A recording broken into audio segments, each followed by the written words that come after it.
Hi there, Josh here. Welcome to another episode of the Ignite podcast. Team, really excited to talk about this topic with you today, all about when to take your consultancy national, in terms of taking your business not just from the current state that you're operating in, but how to actually grow, evolve beyond your current state.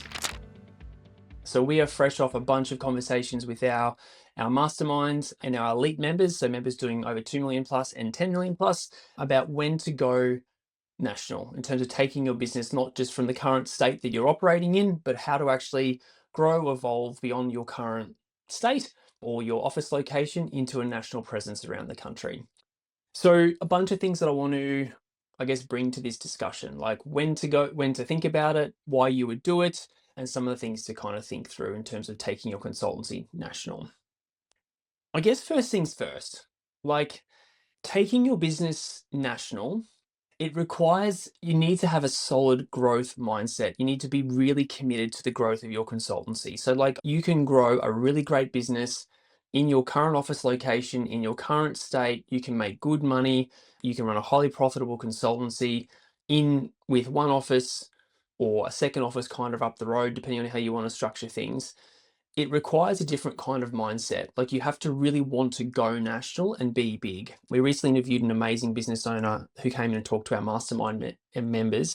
He's built a 13 million per year consultancy, and he explained to us, he's like, I just knew from day one that we wanted to be big.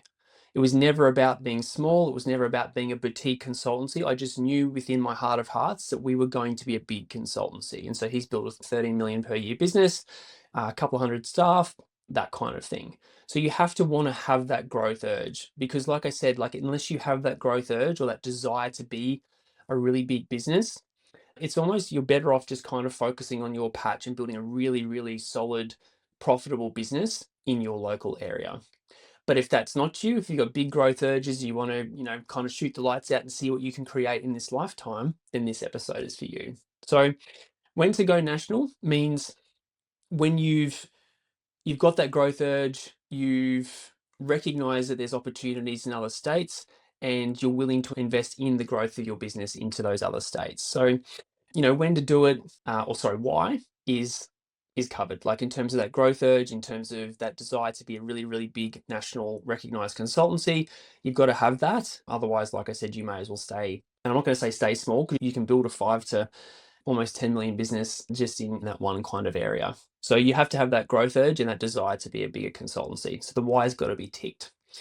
I guess to cover off when, sometimes it's opportunistic. So sometimes opportunities just come along for you to kind of expand from Queensland and New South Wales, or from, WA over to Queensland. Like, sometimes there's just an opportunity that comes up, but it has to be on your radar.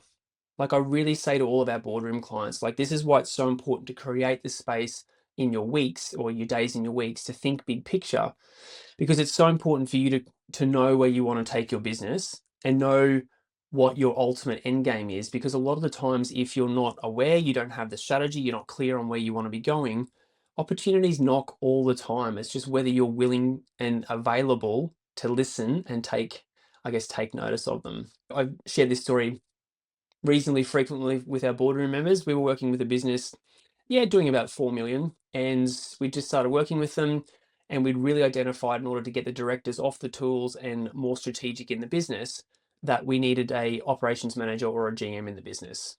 And so we did a bunch of work on their strategic plan. We had a look at their org chart for the next 3 years. We had a look at where they wanted to take the business, and they're like, yeah, that's a key hire in the business that's going to unlock this next phase of growth. And so they went to market, they talked to other businesses, they talked to recruiters, and could not find that key person. And it just so happened that one of the directors was at I think it was a family barbecue, and chatting to someone, and like, oh yeah, I've just left this and I'm looking for my next opportunity. I've been in the industry for a while. And he's like, oh my gosh, you would be perfect for the ops manager role. And so, fast forward a couple of years, ops manager moving into GM, doing super, super well in the business. But he said, this is the director that we've been working with, if I hadn't have mapped out that org chart, we hadn't identified that a GM or an ops manager was required for the next phase of growth, I would have just been chatting to that dude at the barbecue, having a beer, and we would have, parted ways, said, nice to kind of meet you, nice to kind of know you sort of thing. And it never would have eventuated. So to me, that highlights the power and the importance of getting really clear on where you want to take your business and where you want to go so that you can be open and receptive to opportunities when they come knocking, because they might come knocking in the weirdest and wonderful ways. So bit of a segue there in terms of that story, or sorry, a bit of a distraction in terms of that story, but hopefully it paints a picture for you in terms of sometimes opportunities come knocking. Are you ready to receive, and are you ready to take action on those opportunities? So in terms of going national, it's got to be in your strategic plan. It's got to be something that you're focusing on. It's got to be something that you're looking at. You've got to have a plan in terms of what that looks like. So some of the reasons why you would go national. So if you're working with a tier one client in Queensland and they've got plenty of work all around the country, that's a no-brainer for me in terms of like a chat to your contacts within that business.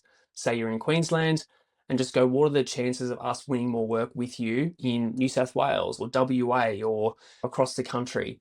Have that chat, gauge the opportunity there, and then you take action on it in terms of setting up a satellite office, chatting to existing staff about maybe something wanting to relocate to that different state to set up that office. Do you look at acquiring a business in that state to kind of just give you a nice sound footing to start to do that client's work? And obviously, if you're buying a business, you're buying staff and existing clients anyway. There's a bunch of different ways to look at it, but it's got to be on your radar and it's got to be a strategic play. So yeah, in terms of, so that's kind of the why. In terms of the how, like I said, there's a bunch of different ways. You obviously talk to your existing staff and go, we're going to move into this state. Does anyone want to relocate or go and set up that office there? Because you need to have people that you like and trust in terms of setting up that new office. Acquisition, or a merge or something like that to kind of give yourself a footholding in those new states. I don't mind that strategy from an M&A point of view because you're buying or merging with an existing business that already has street cred, reputation, existing clients, team that you can start to leverage and build off as you do more BD in that state. And they're probably the main two ways you can leverage existing contacts, networks, or obviously doing the M&A thing to get into new states. I guess if I look at our journey, this is going back to my journey in terms of, joined a consultancy or became a director and shareholder at 3 million. I exited when we became 30 million. We worked across multiple states. We did the whole M&A thing. We did different states, all those sorts of things. If there's one thing that I could say in terms of our journey, and hopefully save yourself, whoever's listening and thinking about this strategy, saving you a whole bunch of heartache and stress, it's not a set and forget strategy. So wherever head office is, wherever the main directors are, wherever the main sort of, hub of the business is, you have to make sure that you are constantly checking in and actually going and visiting the other offices, the other states, all those sorts of things. Particularly if it's an M&A environment where you've bought a business and they're operating under your brand now, you have to keep checking in with those businesses because otherwise it becomes a bit of a silo effect and that doesn't end well in terms of culture. So if it's an M&A situation, a lot of effort is required from the head office or the acquiring business to go and spend time with those other offices around the country. There's other business units around the country to really build company culture, build rapport, all those sorts of things to do the M&A integration really, really well. Otherwise, you're sort of stuck with a bunch of solo offices and the culture in the overall business is not great. So just think, is there anything else I want to cover? I don't think so. I think going national it's a big deal. It's got to be on your strategy. It's got to be something that you're really focused on and committed to. But like once you know that's what you want to do, you'll start to see opportunities kind of presenting themselves, in weird and wonderful ways. There'll be a staff member that wants to relocate. So you go, great, we wanted to go there anyway. Let's set up a satellite office there so we can start to build around you. There'll be chats that you have that lead to M&A discussions. There might be a client that taps you on the shoulder and said, I love working with you in Queensland. Would you do our work in New South Wales or WA? Again, all those sorts of opportunities will start to arise and poke their head up once you're clear on that national strategy. Yeah, I think that's it to kind of get you thinking and starting thinking about that process. Okay, team, if you want to keep doing the journey, this business building journey on your own, we have a ton of free resources to help you in terms of obviously this podcast, YouTube channel, website, all those sorts of things. But if you'd like some help on the journey from people who've been there, done that, built big businesses, I'd love to extend an invitation for you to join us in Boardroom, coaching program helping business owners, consultancy owners in the engineering and built environment space build their business up to 20 million plus per year. So if that's you, we'd love to have a chat with you. There'll be a link below this episode to book in a business audit call. Jump on a call, let's unpack your business and have a chat about Boardroom. Have an amazing day.